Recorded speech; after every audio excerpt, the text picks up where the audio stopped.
শামশেরগঞ্জের সুতি থানাতে যেই অঘটন ঘটে গেল, পরে নকল বিএসএ বাইরের রাজ্য থেকে এসে আমার মুসলমান ভাই বোনদেরকে ভাই বোনদেরকে বাড়ি থেকে টেনে নির্বিঘ্নে তাদেরকে দিবালোকের সামনে পিটেছে, মেরেছে, তাদের ঘর বাড়িকে ভাঙচুর করেছে।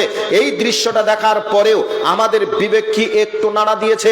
আমরা কি একটু তাদের জন্য আল্লাহর কাছে দোয়া করেছি? না, তাদের জন্য আমরা এখনো পর্যন্ত আল্লাহর কাছে দোয়া করি নাই, বরং এখনো পর্যন্ত দেখছি আর বলছি করছে কি আর হচ্ছে কি। মমতা কেন কিছু করছে না? আচ্ছা, আমাদের রাজনৈতিক নেতাগুলি কেন কিছু করছে না? এতটুকু পর্যন্ত আমাদের সীমাবদ্ধ বা দায়বদ্ধতা। এরপরে আমাদের আর কিছু করার নেই, এছাড়া বিকল্প আমাদের কোনো বুদ্ধি নেই, ভাষা নেই, এইটুকু আমাদের চলছে। তবে এবার আর একটা হাদিস শোনাই।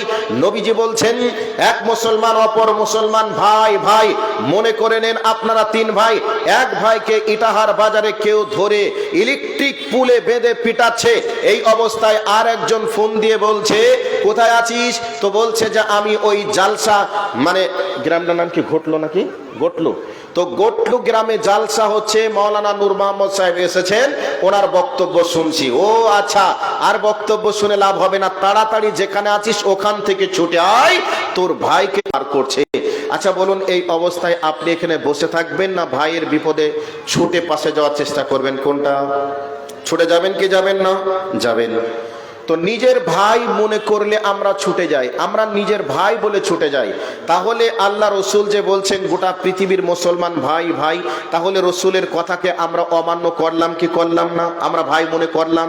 ভাই মনে করলে আমরা কি একটু হলেও, আমি বলছি না তাদের পক্ষ নিয়ে আপনি সংগ্রাম করুন, তলোয়ার নিয়ে যুদ্ধেই ঝাঁপিয়ে পড়ুন, মারামারি করুন, কাটাকাটি করুন, এটা আমি বলছি না। বরং আমি এতটুকুই বলতে পারি যে আল্লাহ সুবহানাহু ওয়া তাআলার কাছে আমরা তো দরখাস্ত করতে পারি, আল্লাহর কাছে অভিযোগটা তো করতে পারি, কিন্তু আমরা এই অভিযোগটা মহান প্রভু আল্লাহর কাছেও কি এখনো পর্যন্ত করতে পেরেছি? পারি নাই। কাজেই আমরা আজ বর্তমান সময়ে কোন জায়গাতে আছি, এখন আমরা কেমন ভাবে ভাবনা চিন্তা করি। আজকে যারা টিএমসি করে তাদের কোনো একটা নেতার গায়ে যদি আঘাত পড়ে, তাহলে আমরা প্রত্যেকটা টিএমসির মানুষ আমরা প্রতিবাদ করি, প্রতিরোধ গড়ে তুলি, আমার নেতার গায়ে কেন হাত লাগানো হলো। যারা সিপিএম করে, সিপিএমদের কারোর গায়ে হাত লাগালে সিপিএমরা সবাই আন্দোলন করে, কেন আমাদের নেতার গায়ে হাত লাগানো হলো। এই করে করে প্রতিবাদ প্রতিরোধ গড়ে তোলে। তাহলে আমরা এক মুসলমান অপর মুসলমানকে যতটা ভালোবাসি, তার থেকে আমরা বেশি ভালোবাসি আমাদের পার্টিকে। কথা বলুন, ঠিক বললাম না ভুল বললাম? বর্তমান সময়ে আমাদের এই প্রেক্ষাপট চলছে, যার কারণে আজ বর্তমান সময়ে মুসলমান জাতি আজকে দলে দলে বিভক্ত হয়েছে। আজও পর্যন্ত মুসলমান জাতির ঐক্য গড়ে উঠল না। এই জন্য মুসলমান জাতি আজকে মার খাচ্ছে, আজকে লাত খাচ্ছে, আজ জুতা খাচ্ছে। তবে রাসূল করিম সাল্লাল্লাহু আলাইহি ওয়াসাল্লাম বলছেন, ততদিন পর্যন্ত তোমরা লাঞ্ছিত হবে না, ততদিন পর্যন্ত তোমরা পথহারা হবে না, যতদিন পর্যন্ত আল্লাহর কোরআনকে আঁকড়িয়ে ধরে থাকবে, যতদিন আমি নবীর সুন্নাতকে তোমরা আঁকড়িয়ে ধরে থাকবে। এখন আল্লাহর কোরআন থেকে আমরা দূরে, আমরা নবীর হাদিস থেকে দূরে। এই জন্য আজকে আমাদের উপরে ফাটানি এসে গেছে। ফাটানি বন্ধ যদি আমাদের করতে হয়, আল্লাহ রসুলের আনুগত্য, আল্লাহর আনুগত্য ছাড়া বিকল্প কোনো বুদ্ধি নেই। এগুলি একটু পরে আসবো পর্যায়ক্রমে। এখন আমরা মুসলমান। আল্লাহ সুবহানাহু ওয়া তাআলা তিনি বলছেন, ইন্নাল্লাহা লা ইউগাইয়িরু মা বিকাওমিন হাত্তা ইউগাইয়িরু মা বিআনফুসিহিম। আল্লাহ রাব্বুল আলামিন বলেন, হে আমার বান্দারা তোমরা শুনে নাও, আমি ততক্ষণ পর্যন্ত আমি কাউকে পরিবর্তন করি না, কোনো জাতিকে, কোনো গোষ্ঠীকে, কোনো ব্যক্তিকে পরিবর্তন করি না, যতক্ষণ তারা তাদের পরিবর্তন না করে। মুসলমান মানে আমরা ৫ ওয়াক্তের নামাজি ছিলাম, বেনামাজি মুসলমান হতে পারে না। মুসলমান মানে ন্যায় পরায়ণতা ছিল, মুসলমান মানে সত্যবাদিতা ছিল, মুসলমান মানে অন্যের কল্যাণকামী ছিল, মুসলমান মানে পর উপকারী ছিল। কিন্তু বন্ধুরে, বর্তমান সময়ে আমরা মুসলমান দাবি করি, আমাদের Aadhaar card, PAN card, voter card, পাসপোর্টে মুসলমান থাকতে পারে।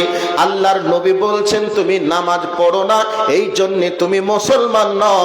নামাজ পড়ো, তুমি মুসলমান। আর নামাজ না পড়লে তোমার ভোটার কার্ড, প্যান কার্ড, আধার কার্ড যদিও থাকে মুসলমানের নাম, কিন্তু তুমি আল্লাহর খাতায় মুসলমান নামটা তোমার নেই। তাহলে আমরা মুসলমান, আমাদের পরিবর্তন করে নিয়েছি, নামাজ ছেড়েছি। আমরা মুসলমান, মসজিদে আশ্রয় না নিয়ে আমরা আমাদের পার্টি অফিসে আশ্রয় নিয়েছি। আমরা মুসলমান, রসুলের আদর্শকে মুসলমান, আমরা রসুলকে আইডল মনে না করে আমরা আমাদের নেতাদেরকে আইডল মনে করে নিয়েছি। এই জন্যে আমরা আমাদের পরিবর্তন করেছি বলে আজকে আমাদের পিটানির ব্যবস্থা হয়েছে।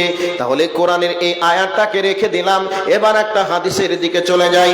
বিশ্বনবী জনাবে মুহাম্মদুর রাসূলুল্লাহ সাল্লাল্লাহু আলাইহি ওয়াসাল্লাম বলেছেন, হযরতে মুআজ বিন জাবাল কে বলছেন, ওরে মুআজ বিন জাবাল, আমি তোমাকে 10টি বিষয়ের ওসিয়ত করলাম, 10টি পয়েন্টের ওসিয়ত করলাম। এই 10টি পয়েন্টের মধ্যে একটি পয়েন্টের নাম হলো, নবীজি বলছেন লা তাতরুকান্না সালাতাল মাকতুবাতা। ওরে হযরতে মুআজ বিন জাবাল, খবরদার ইচ্ছাকৃত তুমি ফরজ নামাজ ত্যাগ করিও না। ফরজ নামাজ তুমি যদি ত্যাগ করো, তোমার রবের সঙ্গে তোমার সম্পর্ক কেটে যাবে, নষ্ট হয়ে যাবে। বন্ধুরে, এখানে একটা উদাহরণ দিই। উদাহরণ হলো, মনে করে নেন আমি যে মেয়েটাকে বিবাহ করেছি, এইরকম যেন সকলেই বিবাহ করেছেন। এবার স্ত্রীর সঙ্গে কেমন যোগাযোগ থাকে? আমি বাড়ি থেকে এসেছি, এবার আমি বাড়ি থেকে আসার পরে আপনাদের গ্রামে জালসা আমি বলে এসেছি। এবার আমি যখন পৌঁছে গেলাম, আমার স্ত্রীকে ফোন দিয়ে বলে গেলাম জালসা তলায় পৌঁছে গেছি। আচ্ছা ঠিক আছে, আরাম করে নেন, খাওয়া দাওয়া করে নেন। এরকম কথা প্রত্যেকের সঙ্গে যোগাযোগ চলে, যোগাযোগ চলবে। এখন আপনারা আমার উপরে রাগারাগি হয়ে গেল, যেভাবেই হোক একটা সমস্যা হয়ে গেল। এই অবস্থায় আপনারা আমাকে কোনো একটা জায়গায় বেঁধে আমাকে প্রহার করলেন, মারলেন। এই অবস্থায় কেউ যদি ভিডিও করে আমার স্ত্রীর মোবাইলে দিয়ে দেয়, হোয়াটসঅ্যাপে পাঠিয়ে দেয়, আচ্ছা বলুন তো এই দৃশ্যটা দেখবে, দেখার পরে সে আনন্দ করবে না কাঁদবে? এবার আপনারা বলবেন কাঁদবে। এই অবস্থায় কেঁদে এমন ভাবে লোক জড়ো করবে, রাজনৈতিক ভাবে প্রশাসনের মাধ্যমে আপনাদের কাছে এসে আমাকে উদ্ধার করবে এবং আমাকে কেন মারা হয়েছে তার জন্য প্রতিবাদ প্রতিরোধ গড়ে তুলবে। কে তুলবে না তুলবে? কিন্তু মনে করে নেন আমার ওই স্ত্রীর সঙ্গে 10 দিন আগে ডিভোর্স হয়ে গেছে, তালাক হয়ে গেছে। এই অবস্থায় আমার সঙ্গে আর যোগাযোগ নেই। কিন্তু আপনারা জানেন, এখনো হয়তো মাওলানা ইবাদুল্লাহর স্ত্রী আছে, ডিভোর্স হয়েছে, তালাক হয়েছে, জানেন না। এই অবস্থায় আমাকে মারলেন, কাটলেন, পিচ পিচ করে ভিডিও বানিয়ে যদি ওই তালাক প্রাপ্ত স্ত্রীর মোবাইলে দিয়ে দেন, আচ্ছা বলুন তো এই দৃশ্যটা দেখবে, দেখার পরে হাসবে না কাঁদবে? এই অবস্থায় বলবেন মাওলানা কাঁদবে না বরং হাসবে। এই অবস্থায় সে আনন্দ করবে আর বলবে বেঈমানের বাচ্চা, বেঈমানটাকে এখনো পর্যন্ত বাঁচিয়ে রেখেছে, যদি মেরে দিত বড় খুশি হয়ে যেতাম। বেঈমানের বাচ্চা, তুই আমার উপরে অনেক যন্ত্রণা করেছিস, আমাকে গালি দিয়েছিস, আমাকে মেরেছিস, এমনকি আমাকে ডিভোর্স দিয়ে দিয়েছিস। এই বলে সে আনন্দ করবে। আর আল্লাহর নবী বলছেন, শুনে রেখে দাও ওরে আমার গোলামে, ওরে আমার উম্মতেরা, যেদিন তুমি নামাজ ছেড়ে দিবে সেই দিন তোমার রবের সঙ্গে সম্পর্ক কেটে যাবে। আর তোমার যদি যেদিন তুমি নামাজ আদায় করবে, তোমার রবের সঙ্গে সম্পর্ক থাকবে। রবের সঙ্গে সম্পর্ক কেমন? মোবাইলে একজনকে কল লাগিয়েছেন, সে বলছে আসসালামু আলাইকুম। ওয়ালাইকুম আসসালাম, কেমন আছেন? আলহামদুলিল্লাহ ভালো আছি। দুই পক্ষের কথা চলে, চলে কি চলে না? চলে। তো নামাজটা হচ্ছে সেই রকম আল্লাহর সঙ্গে একটা কথোপকথন, যোগাযোগ। তো নামাজ যার নেই, আল্লাহর সঙ্গে তার যোগাযোগ নেই, কানেক্ট নেই। নামাজ যার আছে, আল্লাহর সঙ্গে তার যোগাযোগ আছে। এবার অনেক মানুষ বলে, মৌলভী সাহেব মুসলমানদেরকে মারছে, আল্লাহ কি দেখছে না? এ কথাগুলি বলে, বলে কি বলে না? বলে। তো আল্লাহ অন্ধ? আল্লাহ দেখে না? আল্লাহ কি কানে ঠসা যে মুসলমানদের আর্তনাদ আল্লাহ শোনেন না? অবশ্যই আল্লাহ শোনেন, অবশ্যই আল্লাহ দেখেন। আল্লাহর সঙ্গে যাদের সম্পর্ক নেই তাদেরকে মারলেই কি আর না মারলেই কি? মার খাবেন আপনারা, আর দর্শকের ভূমিকা পালন করবেন রব্বুল আলামিন, তিনি দেখবেন। আর আজ বর্তমান সময়ে গোটা বিশ্বেই মুসলমান মার খাচ্ছে, আল্লাহ দর্শকের ভূমিকা পালন করছে আর খিলখিল করে হাসছে আর বলছে, আমার দোয়ার মসজিদ না এসে আমি তোকে দিনে 10 বার হাইয়া আলা সালাহ হাইয়া আলাল ফালাহ বলে তোকে ডাকলাম সফলতার জন্য, আমার ডাকে সাড়া না দিয়ে আজ বর্তমান নেতারা ডাকলো, নেতাদের ডাকে সাড়া দিয়ে চললি, তুই লাত খাবি না, তা লাত খাবেটাকে?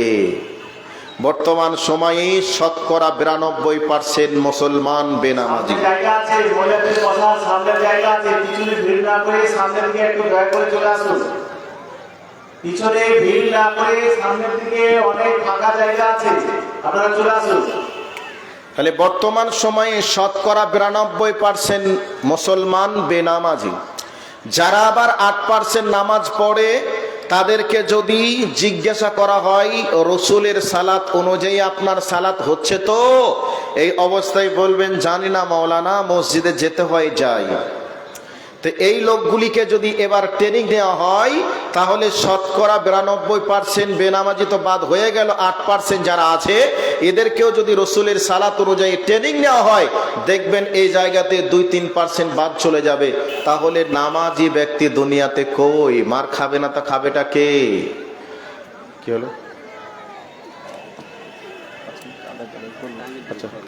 আচ্ছা ঠিক আছে, তো 10:30টাতে শেষ করবো তো, ঠিক আছে।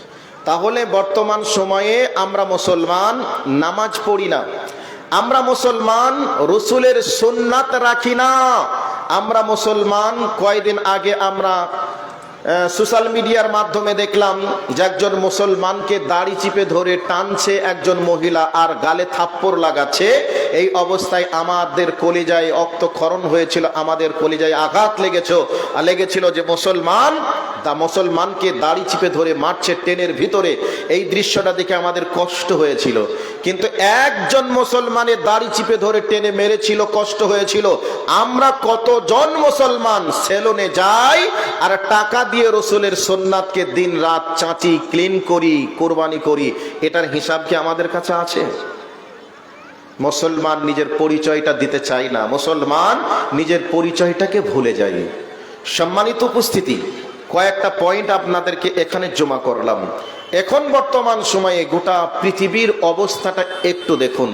এবার আমি পৃথিবীর অবস্থাটা কেন এইরকম, এই পয়েন্টগুলি কোরআন এবং হাদিসের আলোকে বলার চেষ্টা করেছি। এরপরে রসুল বলেছেন, হে আমার উম্মতেরা, পৃথিবীতে এমন একটা পজিশন তৈরি হবে যেই পজিশনে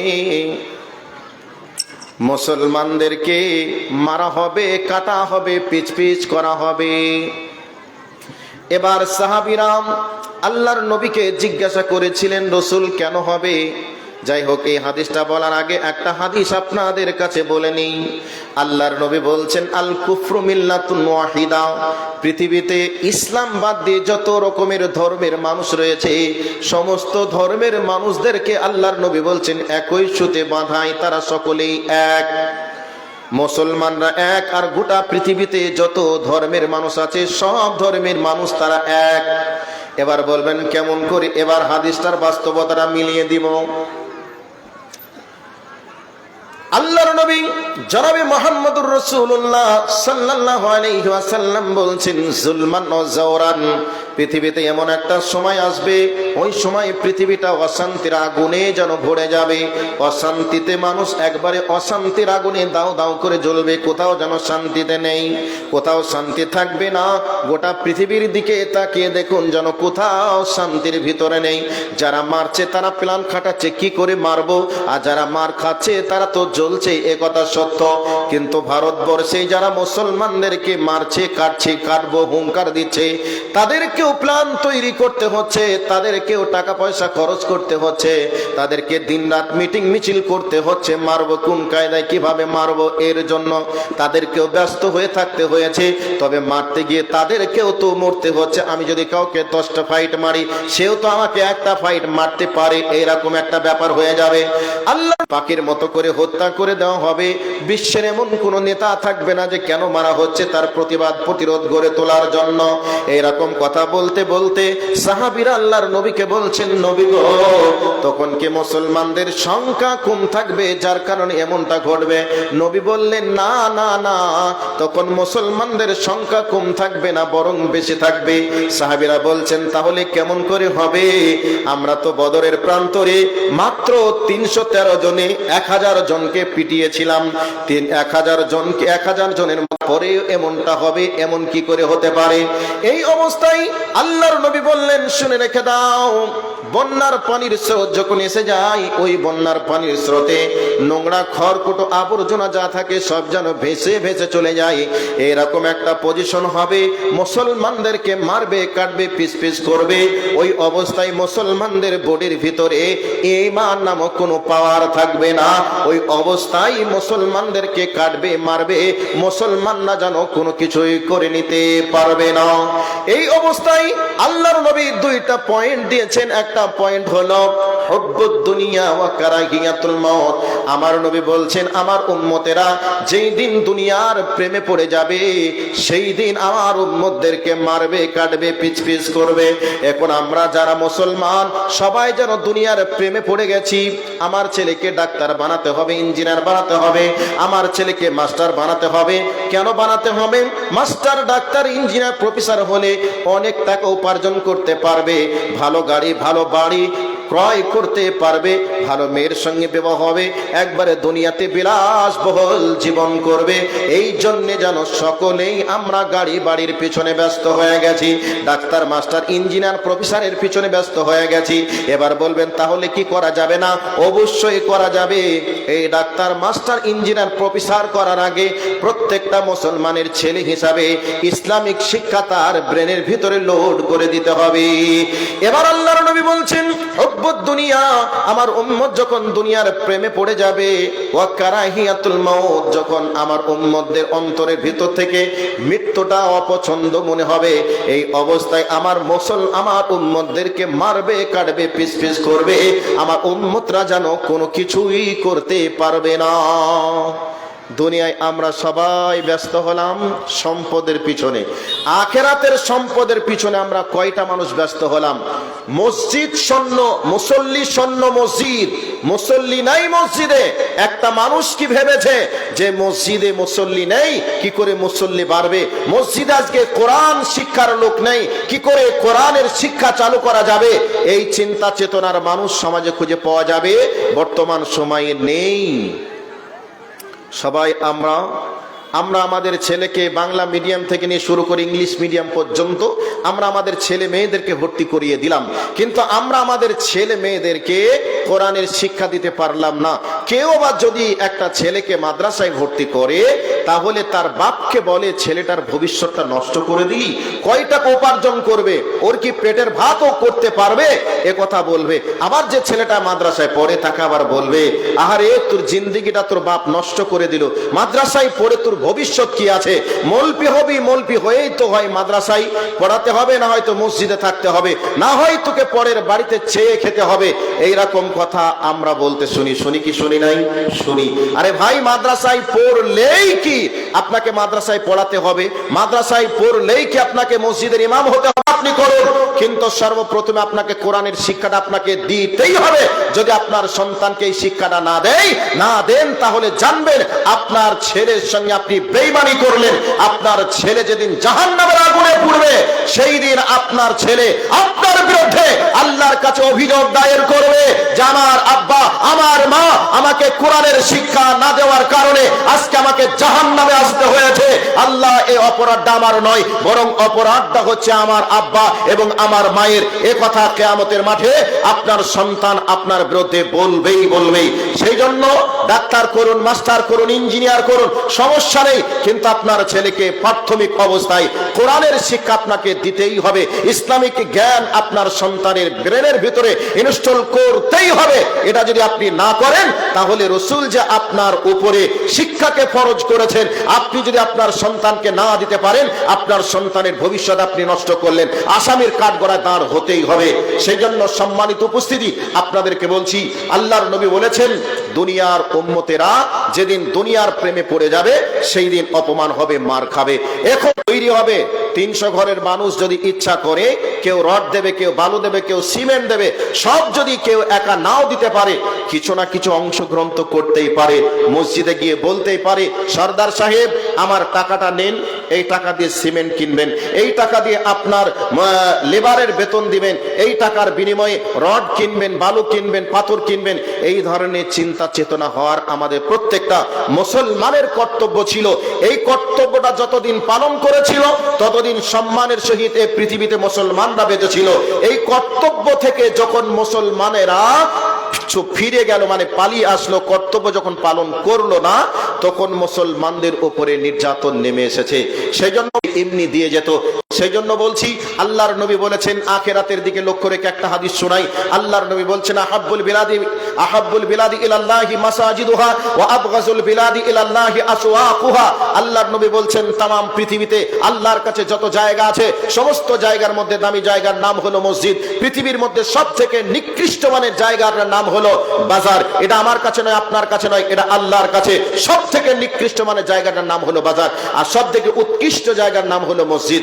সেই উৎকৃষ্ট দামি জায়গায় দান করার মতো আপনি সুযোগ পেয়েছেন, আর এই দান যদি আপনি দুনিয়ায় করে যেতে পারেন, রাসূল বলছেন আপনার জন্য জান্নাতে ঘর হবে, আল্লাহ জান্নাতে ঘর তৈরি করবেন। আপনি মসজিদটা ইট বালু সিমেন্ট পাথর দিয়ে তৈরি করবেন, আর আল্লাহ আপনার ঘরটা তৈরি করবে হীরে মতি মুক্তা মাণিক্য দ্বারা তৈরি করে আপনার জন্য রিজার্ভ করে রাখবেন জান্নাতের ভিতরে একটা ঘর। সেই ঘরের জন্য আল্লাহর যারা বান্দা আছেন, আপনাদেরকে প্রস্তুতি গ্রহণ করা লাগবে। একজন ভাই আমার 500 টাকা দিয়েছে, জানি না কি নাম।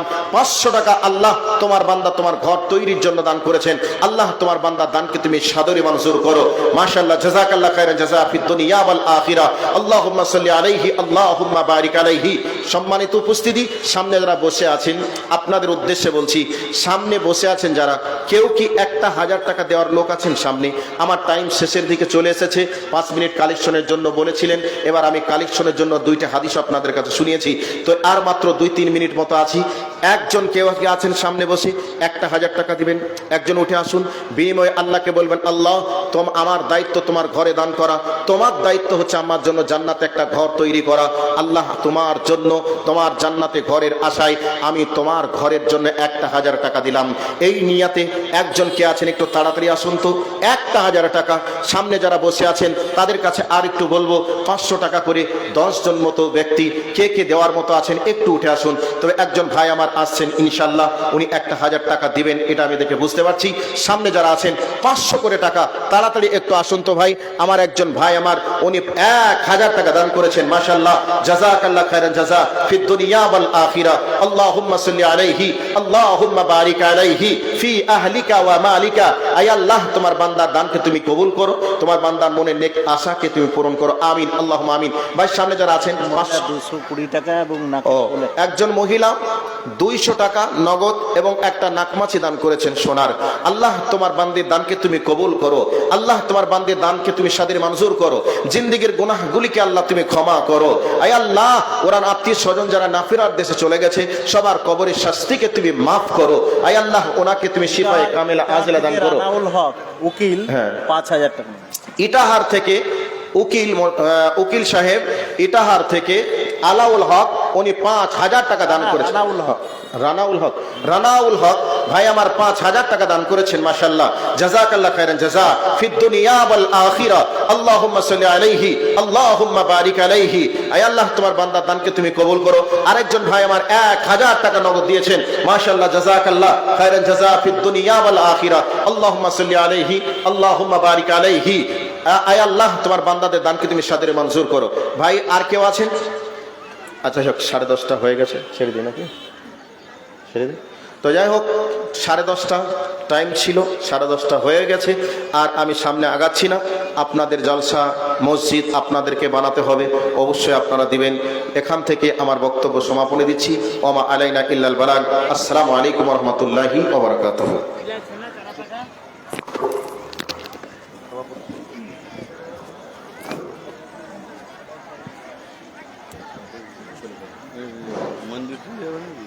মাশাআল্লাহ, পাশে রেখে আপনারা ধৈর্য ধরে মোহাম্মদ সাহেবের হাদিস কোরআনের বক্তব্য শুনছিলেন। ঠিক আছে, পাঠাচ্ছি। আল্লাহ যাতে আমাদের এই হাদিস কোরআন শুনে তার প্রতি আমল করার তৌফিক দেন। বলুন সকলে আল্লাহু আকবার। এখন আপনাদের সামনে আপনাদের আকাঙ্ক্ষিত বক্তা মাওলানা নূর মোহাম্মদ সাহেবকে আসার জন্য অনুরোধ করছি। উনি আসবেন, আশা করি আপনাদেরকে হাদিস কোরআন শুনিয়ে মুগ্ধ করবেন এবং তার সাথে সাথে আপনারা শুনে তার প্রতি আমল করার চেষ্টা করবেন। এই বাবু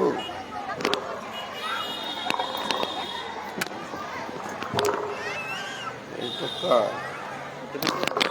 হ্যাঁ, অবশ্যই।